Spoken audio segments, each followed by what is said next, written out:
olólùfẹ́ mi, àyànfẹ́, àdùkẹ́, àbẹ̀fẹ́, olówó orí mi, ọ̀kan ṣoṣo àràbà, ọkọ mi àrídùnnú, ọkọ mi àríyọ̀, olórí mi, olówó orí mi, bàbá mi, ọ̀rẹ́ mi tòótọ́.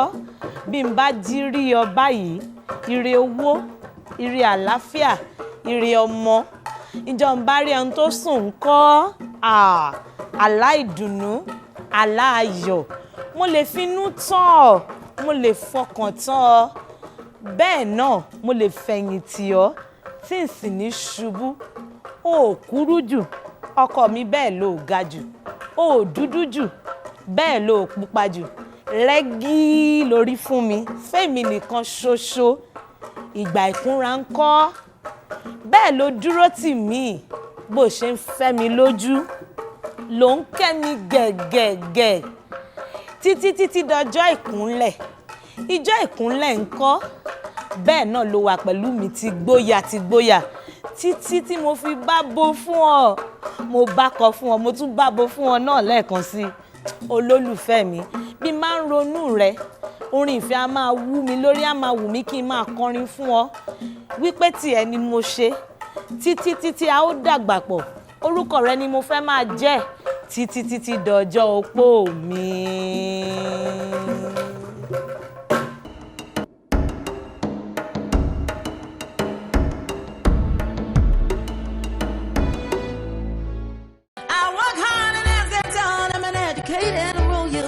African woman would be like this. African woman would be.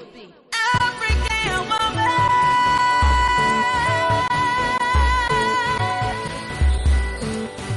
African woman. Hey, hey. Woo! An African woman.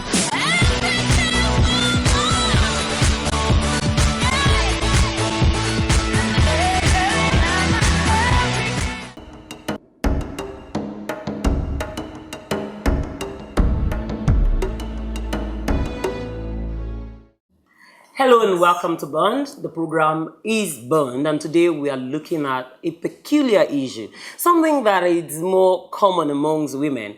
But again, we have men who also practice it. I'm talking about nagging. The Bible says it is better to live on top of the rooftop than live in the same house with a nagging woman. So would you rather live on top of the rooftop or in your home? Stay with us. When we come back, we'll be looking at their issue.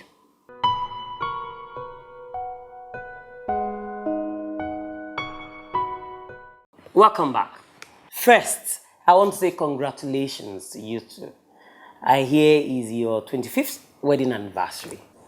Yeah, I've managed her for 25 years. Please tell us, how have you managed that? We had each other and we had our families. My mom, my mother, wonderful woman. If I have my life to live all over again, she'll be my mom. Oh, that's good. Young widow, never wanted anything, very sensitive, always offering to support. And even though we kept our challenges internal, my mom could sense that there were issues. Okay. And so she kept trying to offer, she kept offering to help. And offering to help, it took away the pressure of trying to meet her own needs, which would have made one feel a lot more inadequate, like we were feeling at the time. And so, you know, those things came to pass. And of course, we woke up and said, well, hey, there are things we needed to do. So we started trying to, you know, live more normal lives out of our, you know, lovers' cocoon, trying to be more normal, you know, do more normal things, earn extra income, you know, and all of that. And the challenges build the character of the marriage, actually. They were not, I don't see them as bad, really. Okay. I think how you manage them and manage them will build the character of a relationship.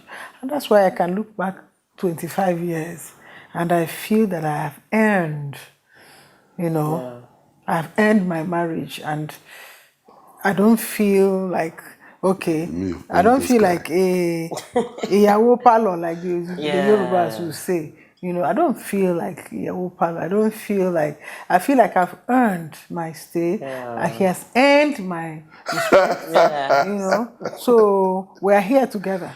You know, the history, our life is full of the history and the times and moments and memories.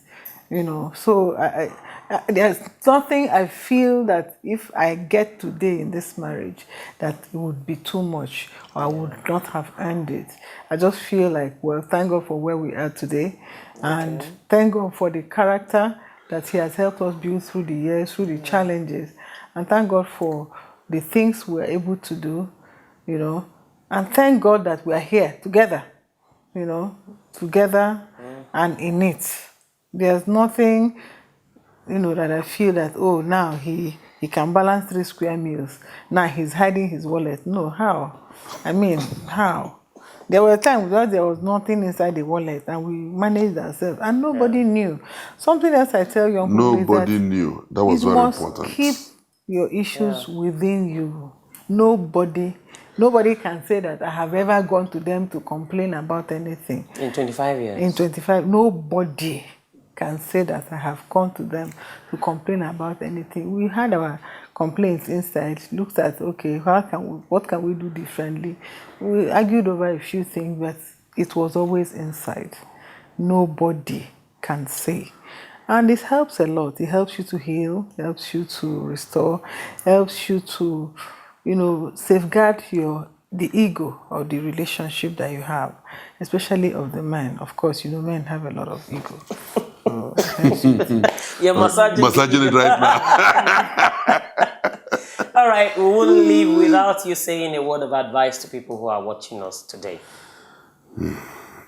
Marriage. I was very afraid of getting married. Why was that? Because all I seemed to be hearing was divorce. Your time, 25 years ago? Yes. I was so scared of getting married. But you know, with benefit of hindsight, you get that certificate. It is certificate of qualification to begin. It's not a certificate of completion. You must work on a marriage. And I tell young people, never, ever compare your marriage to any other marriage. People let you see what they want to see about their marriage. You don't know what is in there. So you must work at your marriage. Don't marry a man or a woman because you've known them for 10 years. Marry them because you are convinced that one, God is in it. Two, that this fellow, I'm prepared to spend my life with him or her the way he is now, without change, whether it improves or not. But if you marry someone because you hope to change that person, that's a failed marriage already. It's better to have a broken courtship than a broken marriage. Thank you very much. Thank you. A word of advice to the women and young girls out there. Well, I'm very old school about marriage. First and foremost, submission is a place of a woman in a marriage. And that does not mean a loss of independence. It doesn't mean a loss of rights. It doesn't mean a loss of your individuality or personality. It just means abiding by the will of God in that relationship. So, first and foremost, love your husband or your wife. Honor them and respect them. The man is always the head of the home. It doesn't matter how much money you bring to the home. The man is always the head. Our prayer is that he will earn his headship. You know, that's our prayer. And he will be that Proverbs 31 man who made a Proverbs 31 woman possible. If you read Proverbs 31, I think verse 23 or so, I don't remember, it says that he described the man. That's the only verse that describes the man. He said he sits at the gates. You know, when you read the Bible, young women ask me, in Proverbs 31, everything is about the woman. And I say, yes. That is the amount of responsibility that God has put in the hand of a woman to make a marriage work. Stay with us. When we come back, you will hear more about nagging.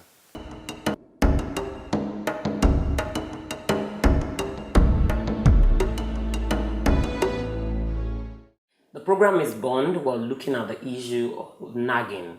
Men and women nag. Why do they nag? There is a man in Proverbs 31 who makes that woman possible. And that man is the man who sits at the gates. Now, when you look at the gates, in the original traditional setting, the gate, like what he was called Obi or Ama or whatever, is a place of authority. It's like the court, the king's court, where decisions are taken.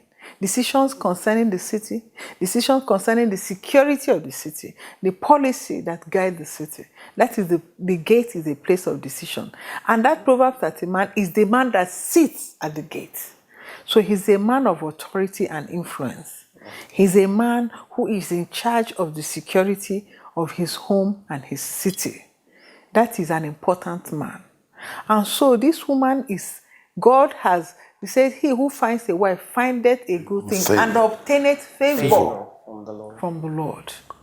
That man, in spite of his authority and everything, in finding you as a wife, God has shown him favor. So you are an addition.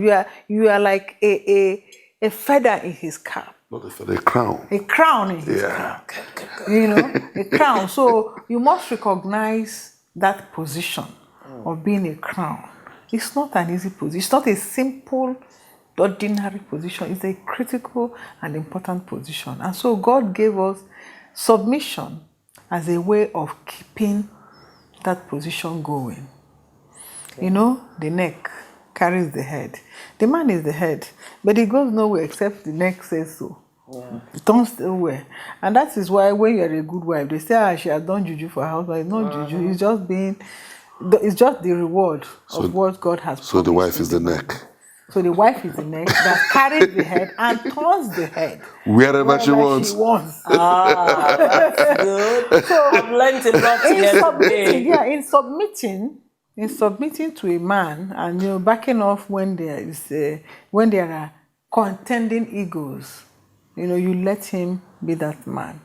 I think that in a normal relationship, I say normal because some relationships are not normal ab initio, but in a normal marriage, regular, ordinary, everyday marriage, the man wants to please his wife. He wants to be the king in her space. He wants to be the person in charge, the person that is more important. He wants to be the knight in the shining armor, with the shining armor. So we can put his hand around it. Exactly.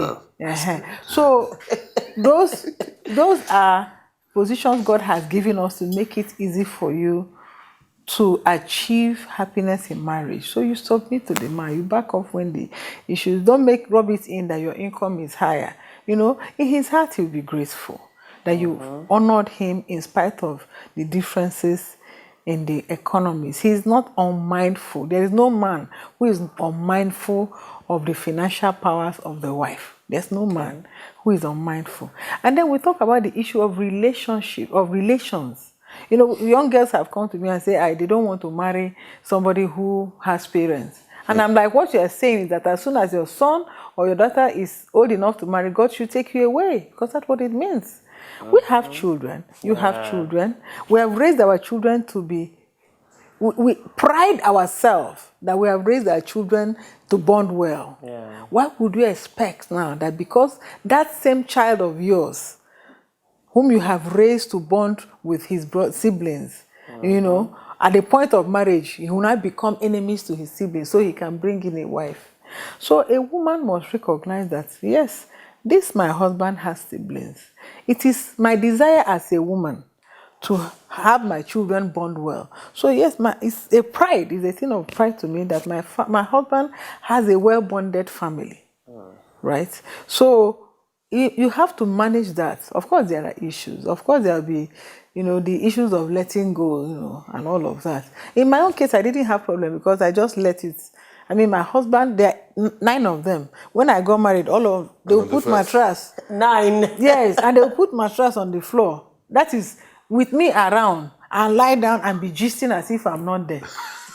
Which one was my own? I lie down in the room and I didn't feel like excluded. Okay. You know, they were not insensitive. They would call me to come and join. I just didn't have the courage or I didn't just join, But over time, we became friends. My sister-in-law, Rosie, fantastic lady. She's a very enterprising girl, So she would buy things, carpet, rug, change my house, cook food everywhere. My own was to come and wash plates. And my friends, because I was a medical student, they would say, I will not allow. I say, she used her money to buy food. She cooked it by herself. She didn't ask me to come and... Even the plate she washed is for me to eat and wash my own plate and and you say, what is the quarrel? After 3 days, she will go back to her house in Lagos and I'll be here. So I didn't have any of those hangovers. Okay. And so I didn't see, she was never going to become my husband's wife. So what would be the basis of any quarrel anyway?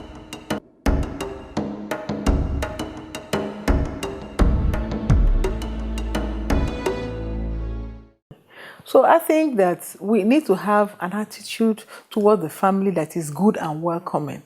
Okay. If you see me and my in-laws now, you will think that they are my family. In short, when my husband wants to do something, he hides it from them so that I will not hear it.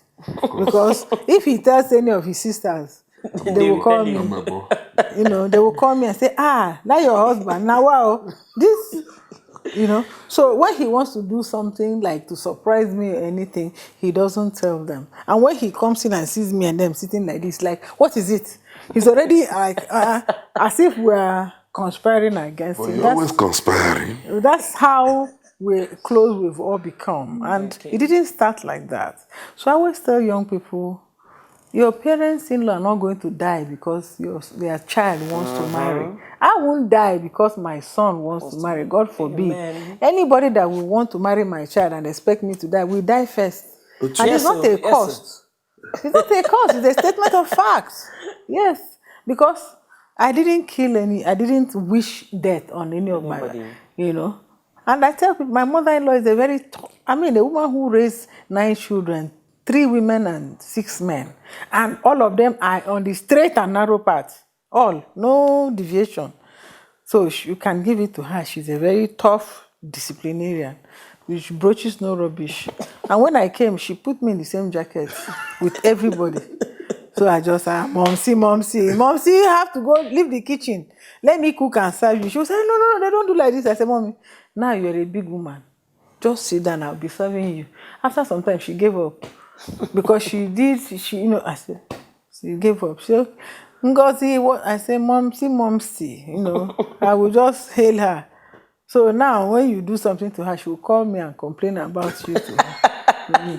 So it takes a lot of work and a good attitude. And it's important that we have a good attitude. My mother-in-law will tell you, this is it, this will not happen. Go and tell your mother that is what I said.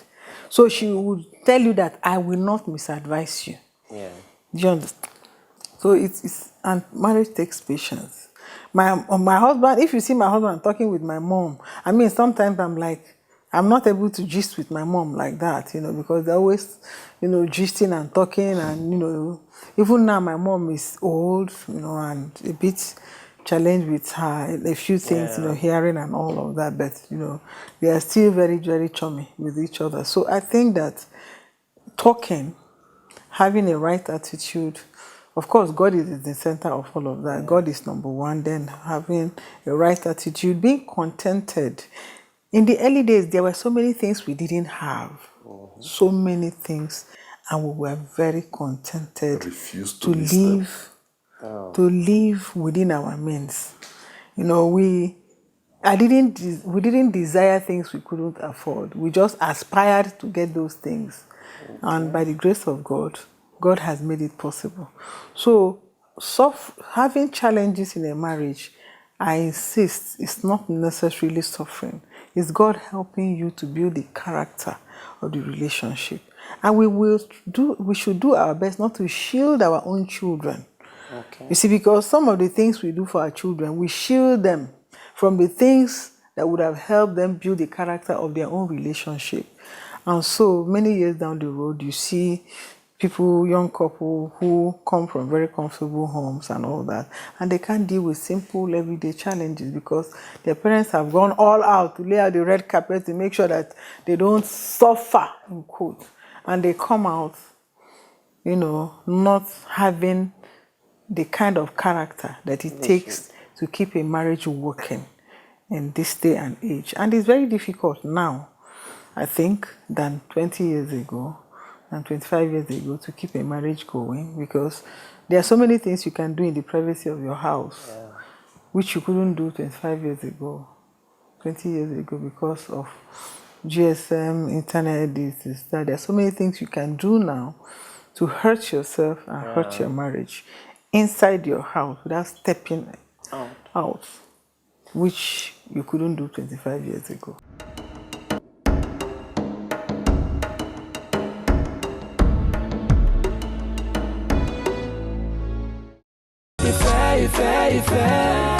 You are the apple of my eyes. If oh no, I'm gonna love you till I die. Oh Lolufemi, Jawa, I'm thinking about that day. It will be just you and I. Will you be my wifey? I'm gonna be your wifey. And shall love my lifey.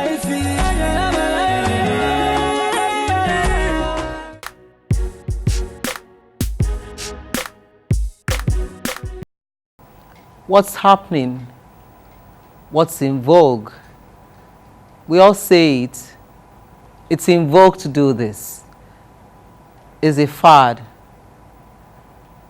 All of that means the current style, the current attitude, the current happenings in different aspects of our culture, of who we are.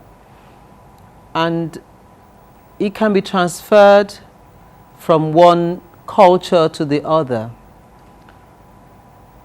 What's happening could be bad, but it could be widely accepted, and that doesn't make it right.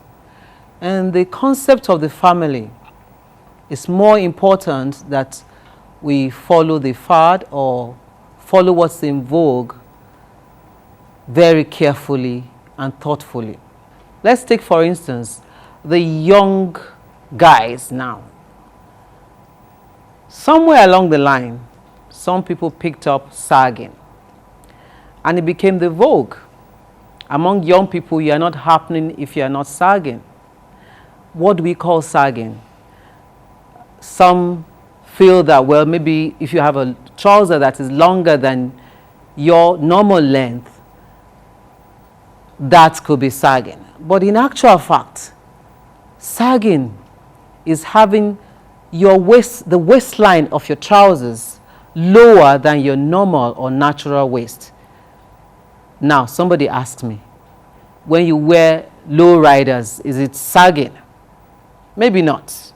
But sagging goes to I've seen young people sag to the extent of having their underwear being revealed to the outside world. For God's sake, your underwear is supposed to be underwear, not outerwear. So, sagging in itself is a negative image started by some prisoners who were protesting in America, and then they felt, oh, they wanted to go without their pants, so they went with the pants much lower than their buttocks level. So you find this vogue being transferred to Africa, especially in Nigeria. I see it so prevalent in Nigeria, and that's very sad. When you're talking of what's in vogue for a woman who is married, for instance, revealing your personal or your body, what do you call revealing clothing, indecent dressing, could be taken as a very negative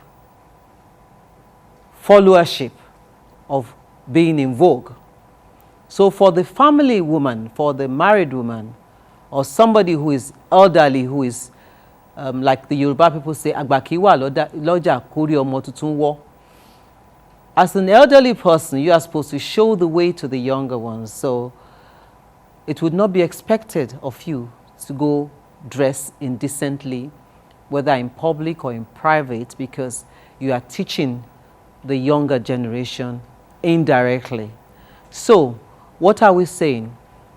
Following the vogue is not always right, or not always positive.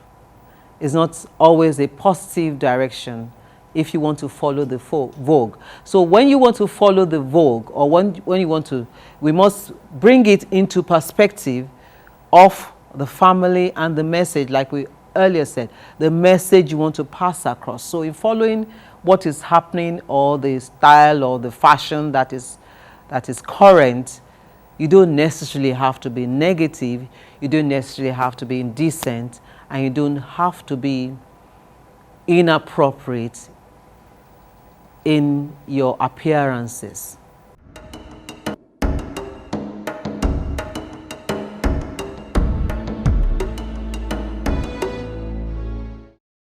I'm sure you're wondering why I'm seated there just listening and smiling. I wonder where the kind of smile she has on her face. Her face wears a permanent smile. I can sit here today and keep watching you and then smiling and smiling. And then I am enjoying all that you both have said. I have come to learn that challenges, I used to think that challenges do not kill you, but they make you. But today I have heard it from a different perspective. You have said, challenges help you build a character, or the character of a marriage. That's wonderful. Thank you. Thank you. Bless you. That's all we can take on Bond today. See you same time next week on Bond.